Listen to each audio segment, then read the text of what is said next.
Hey guys, Jon Faulkner here with Survival Dispatch. As always, joined with me is Chris Weatherman, and today, one of our dear friends here, Charley Hogwood. So, Charley was in town, we're shooting some videos, and as usual, we had to get in front of the camera and just start blabbering. Yeah.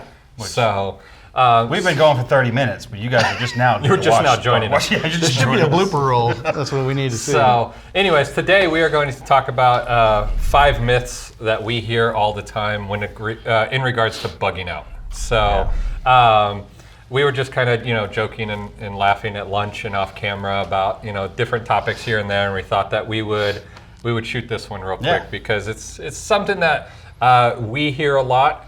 In the community. Everybody has done these to a degree themselves. Everybody has. Yeah. So, or at least thought about it. Right. So these are 5 myths that we came up with regards to bugging out that need to be broken. So we're about to just break the internet.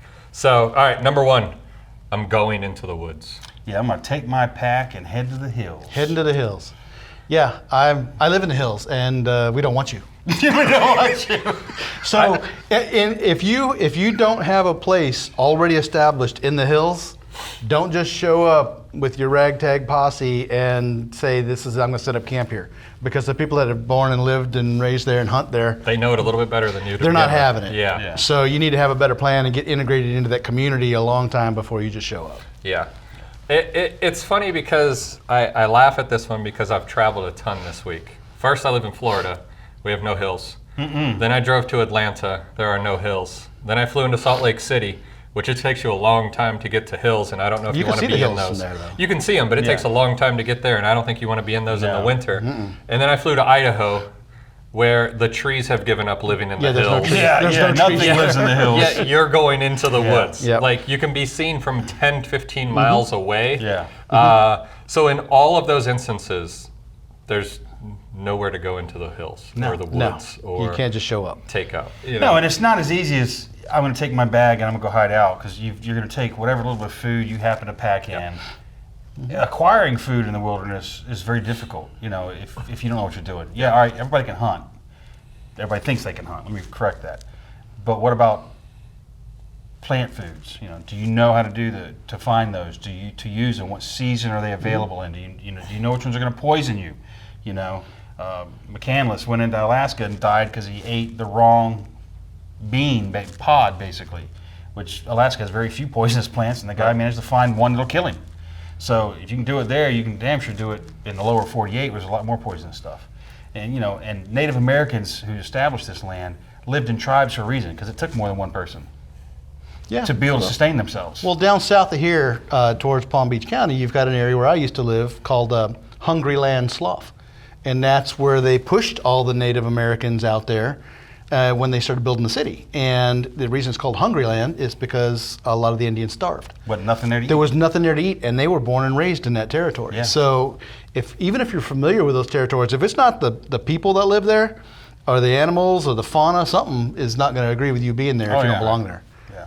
Yeah, and I think that's what makes it the most difficult, is the fact that you could even have the most perfect piece of plotted land that you're like, dude, something happens. That's where we're going. You think not one other person is like, this is a pretty nice plot of land right here. Yeah. So then when something happens, they're like, hey, remember that nice plot of land we went hunting that one time? That's where we're going. I can't hang a tree stand in the state of Florida without seeing another guy opening morning. Imagine what it's going to be like at the end of the world when everybody's running to the woods. Especially if you're in between 2 encampments or 2 cities, and that's a transient pathway. Line of drift, Well, natural lines of drift, power line right-of-ways, waterways, roads, trails. And it's difficult. I mean, Chris and I live 2.5 hours or so from each other. It's really difficult for us to find, let's say, 10-mile stretch where it isn't private property. Oh, yeah. Or something that you could live in. I mean, just Florida is really stretched out that way, where you don't go far. It's not like Arizona or Texas where you can go for miles and miles and miles and not see anything. I mean, you see nothing but miles and miles. Yeah, you could get in the middle of Texas and go 50 miles. I mean, that's where, like, hey, if a car breaks down, you could be in serious trouble.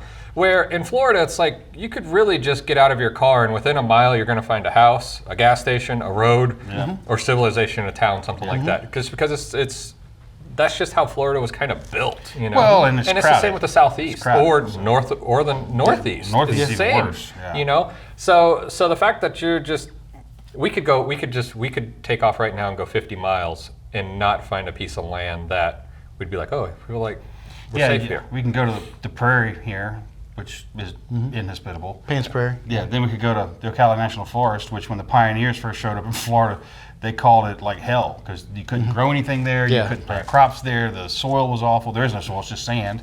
So yeah, you can go there and starve if you want. So there's not a whole lot of food to eat there either. I mean, No, that's what I'm saying. as far as meat procurement. Oh, there's a lot of there deer. is. You There's got bear, some you got deer and stuff, but Yeah. everybody in the world is going to go to the same place. Exactly. And during the Civil War, I mean, what happened to the deer population on the whole East Coast when they were trying to feed the moving armies? It plummeted, yeah. So yeah, you're going to run out of food anyway. Yeah, I mean, you take and you go like into Tennessee, you know, they're still trying to get like deer and elk population back into the state because it was completely decimated in that kind of same time, you know. So it's really difficult to say we're just going to head into the woods. Any other points you want to make here? We'll move on. Number 2. I have everything that I'll ever need in my bag. If that were the case, I would be living out of a bag on the beach somewhere. You'll need a tactical wheelbarrow to carry that bag, too. Tactical wheelbarrow. Remember that? Yeah, you're not going to have everything you need. The whole idea of bugging out is I'm going to go from a good environment, my home, to a much less favorable environment with far less stuff. Yeah. We call that graceful degradation. Yes, We're all good in the air conditioning, and then something happens, and now we're using all of our resources until we're living off of sticks and bugs, chasing the slow food. Chasing the slow food. It's true. It's true, and that's how you live in the woods. Yeah. You chase the slow food, the bugs, the plants, because the fast food takes more energy to get. Yeah. And that's the biggest thing. I mean, you know, like you guys said, you move from your house, which you have everything in, to maybe a car, which can carry a couple 1,000 pounds, maybe if you have a big truck, to your back, which can carry 50, 60 pounds, let's be honest, very max, and you ain't going far Not if far you got or over 60 fast. pounds. Or fast. Yeah. So, I mean, just the amount of supplies that you can carry decreases exponentially, you know? And it's one of those things where, oh, don't worry, you have a group that you're bugging out. It's still the same amount of people, the same amount of equipment. Mouths to feed, medical care, Right. food, materials, seasonal clothing. It's not like the 3 of us are going so we can carry 3 times as much stuff, but we're also going to use 3 times as much stuff. Well, that's usually because you guys want to share sleeping bags. Well, so no, we only have that's one. the only way. They're quilts. He brings a quilt. Quilts. So, you know, so I mean, it's one of those things where it is a fantasy to think that you can leave, have everything in your bag. And I'm not talking like flat screen televisions and satellite dishes, but everything you need to stay comfortable. Well, you know. No, I mean, your bag is going to carry the basic tools you need for survival. Yeah. And that's what it is, basic survival. Yeah. And this kind of segues into another item that we have on here too, about some of that stuff and the skills that you need to do that.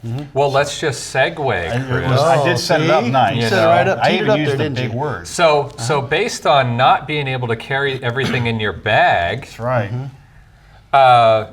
more skills, less stuff. More skills, less stuff. You hear that a lot, especially in the bushcraft community. They're fond of that. Very much. You know, if you learn primitive fire and primitive shelter and all this stuff, you don't need to carry none of those things. But you know, I don't care how good you are at building a primitive shelter. I will take a $499 tarp over a primitive shelter any day, because it'll never be as waterproof as that tarp is. Right. Well, there's certain things that you should take. I mean, things that are too hard to make out in the field, knives, combustion materials, containers, shelters, those kind of things are great to have with you.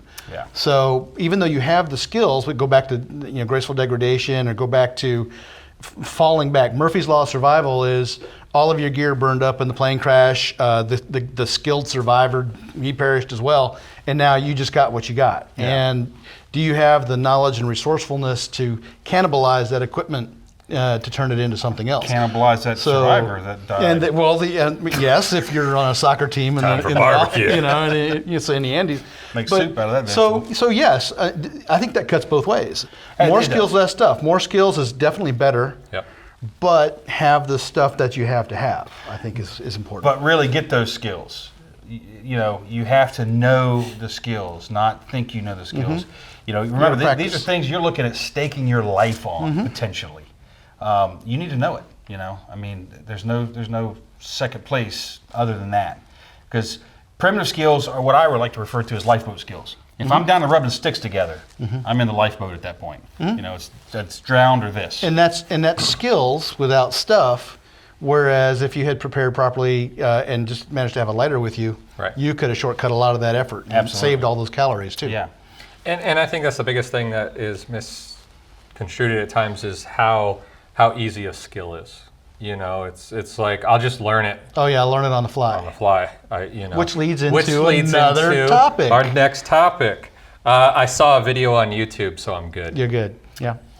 Yeah, if that were the case, I could perform surgery with a pine cone and a twig. So if I've watched enough YouTube. And it's one of those things where a hand drill looks easy on YouTube. Really, you just do this. You just rub your hands. You let Alan Kay do a video of a hand drill. Yeah. And it looks like he's doing this. Yeah. And that's not at all what he's doing. No. After about 5 minutes of doing this, when you have like 6 blisters on your hands and you're like begging for something, I tell people all the time when they're going to start a hand, put gloves on. Yeah. Put gloves on. Well, and nobody ever wants to wear gloves in a video. There's a difference in something that I've always tried to teach is there's a difference between knowledge and application. You can know, you can see it, and you can think you know it. But if somebody says, okay, show me, you all of a sudden don't know it because you've never physically tried it and you've never gone through it under the multitude of different conditions that you might experience out in the woods. Yeah. So if it's wet and rainy, you get up in Vancouver or somewhere like that, or you get out somewhere where that's an entirely different situation. When it's 20 degrees out is different than when it's 80 degrees out in the same terrain. Yeah, exactly. Yeah. So, and based on humidity and a number of other factors, everything. When was the last rain? I mean, everything. There's so much stuff to consider, and that's why you need to learn those skills and practice them. Like if you want to master your fire skills, go outside when it's pouring ass rain and build a fire. Yeah, that'll demoralize you pretty quick. Real fast. And hopefully that will motivate you to want to realize that you're not proficient. Yeah. And then to gain that proficiency, and then so you'll have it. I tell people all the time, first time you practice a drill, do it in the absolute perfect conditions. A beautiful day, sunshine, find some shade, make it absolutely beautiful, and learn it. And then when you perfect that, wait until it's just god awful, and go try to do it again. It's the same, starting fires, building a shelter, even things like that. Like I tell people, they ask me all the time about, man, is that sleeping bag good? Go outside on a beautiful night and sleep in it. And then go out in your backyard when it's 10 degrees colder than you think it ought to be. And if you can withstand it, hey, that bag's good to go. If not, and you got to go back in the house, dude, don't take that thing into the woods with you when you go on your next hike, because you just proved you can't do it in your backyard. And I think it's one of those things where the skill aspect of it is, I don't knock people that carry like the SOS books, the hand survival books, things like that in their bug out bag. But there's a lot of it that it's like, dude, if your hands are freaking numb because they're going cold, it's not time to thumb through pages to try to figure out how to do a bow drill. It's time to rip those pages out and try to light them on fire. Or it's not time to try to figure out how to tie a knot in order to get your hammock up or something. But and that falls back into what I was talking about earlier under the group video that I did just a while ago was the tempo of training, crawl, walk, run. So what you're saying is try it under ideal conditions. So don't frustrate yourself going out into the worst of the elements and saying, "Oh, this is how I need to learn." Get your tactics down, get your proficiency down under ideal conditions. Once you've gained your confidence, and that's in a survival situation, the sooner you can get your confidence up and have a victory, little victories at a time, then you can start advancing towards a more complicated thing. Yeah, when you're learning a skill, set yourself up for success, not failure. So like Charlie said, don't go out and try it the hardest way to begin with. Yeah, you'll get all demoralized. I'll never be able to lose. I can never do this. I'll never be able to do it. So set yourself up for success. And that's key in that disaster psychology class I just recently taught is you got to believe. The successful survivors believe that they can influence their situation, whether it's good or bad. They believe that they can learn from the positive and the negative, and they can believe in themselves. If you can believe, you're already set yourself up for success. Yeah. And you can only believe if you have that positive attitude and get those little victories going, get your momentum up. All right, number 5. My bag will be ready when I need it. If you have it with you, yeah. Yeah, because I packed it one day and I put it in my truck, so and it's still there. Right. But I packed it in, July and it's February. And I'm on vacation and it's at home. Yeah.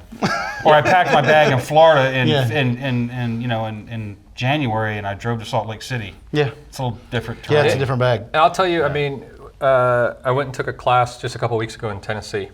I got there on Wednesday, and it was 70 degrees. Really nice out, and I already looked at the forecast, so I knew it was coming. But if we didn't have that technology with us, it's just that weird time of year, the end of spring, or the end of fall, start of winter. You just never know. It depends. I mean, and it's like that almost across America for the most part. But it was 70 degrees, and it went down to like 30 that night. Thursday morning, it just kept going down. The high was like 1 a.m. and it just kept going down, and it got down to 19. It snowed on Thursday. Friday was like 40 degrees. Saturday was like 65 again, you know? And it's just one of those things where if you look at the weather real quick, you're like, Charlie, it's 70 and 40, dude. Yeah. Nice little sleeping Yeah, bag. well, Boy, we're going like out. in North Georgia, the diurnal temperature between the day is anywhere between 20 and 30 degree range. Right. So it was 60 something just the other day. We're expecting snow or up in Northeast Georgia tonight. So that happens. You get that temperature swing, and all of a sudden that gear that you thought you had, because I'm comfortable, you don't have it what you need. Or you got out of your nice warm car and your body still got that heat, and you're like, I'm just gonna wear a light jacket. Yeah. And then you get 10 minutes down the trail and you're freezing because now you've burned off all of that body heat. Yeah, and it's really difficult. So I mean, the bag always has to change based on what you're going, where you're doing. The mission, yeah. It's mission specific. Yeah, and seasonal, at the very least, you need to be changing this stuff seasonally. Yeah. But if you're getting ready to take, like I said, if I'm going to jump in my truck and drive to Vegas to go to SHOT Show, I need to consider the terrains and the environments I'm driving through and adjust to that load accordingly. Now, in a perfect world, you can do that, but what happens if I can't and I get caught? Well, then you're going to be dealing with it. That's when you need more skills. That's when you need more skills. Yeah. Resourcefulness. And it's and it's difficult. It's a difficult situation because it's specific to where you live, but it's also not a difficult situation because every single person, no matter where you live, goes through pretty much the same seasonal changes. Yeah. It's just when and the drastic how much, So it's definitely important to make sure that food is rotated in and out of your bag if you have seasonal clothing. Seasonal clothing. Like here, I mean, the guys I had just some TV guys here from LA. And the one guy's like, I'm going to go back to LA and tell everybody I froze my butt off in Florida. It was because it was 30-some degrees the other night at my house, like 32 degrees. And he's like, I did not expect this. This is Florida. I thought it was going to be muggy and sweaty and hot. I'm like, well, it does get cold. It usually is. I'm sorry, I just heard a comment. All the Northerners called you a sissy because you said it was freezing cold at 30 degrees. No, I said the guys from LA did, not me. Yeah, that's I was in that's not how they shorts. heard it, I'm sure. I was in shorts. Like if you direct your emails, it doesn't get cold in Florida till I put on long pants. So, I ain't happy yet. But yeah, I mean, it's one of those things where the bag has to be driven by the seasonality that you're going into. Yep. Not that you're in, that you're also going into. Potentially face, yeah. Because your bag needs to support your physiological survival before it supports all the other higher functioning things that you need to do. If you can food, water, shelter, maintain your keep core yourself body temperature. Keep yourself above room temperature, and keep yourself hydrated. That's the key. Yeah. The rest of that stuff is extra. Yeah. So guys, those are just five myths that we were kind of talking about and bouncing around earlier today. If you got any more, feel free to leave them in comments below, and make sure you hit the like button. And if you're not already, check out the link below for Survival Dispatch Insider. We have hundreds and hundreds of videos just like this one in the Insider. A lot of them are better than this. Yeah, one. most of them are better than this. I'm using this as a benchmark. It's because I'm with these two. But click the link below. We also do our monthly Insider, which is a 70 to 90 page magazine Highly and produced. It's as highly produced as anything you'll buy off the newsstand, Yeah. guys. It really is that good. And it's off of one topic, no ads. So click the Yeah. link below if you want more information on that. And until next time, be safe. Later.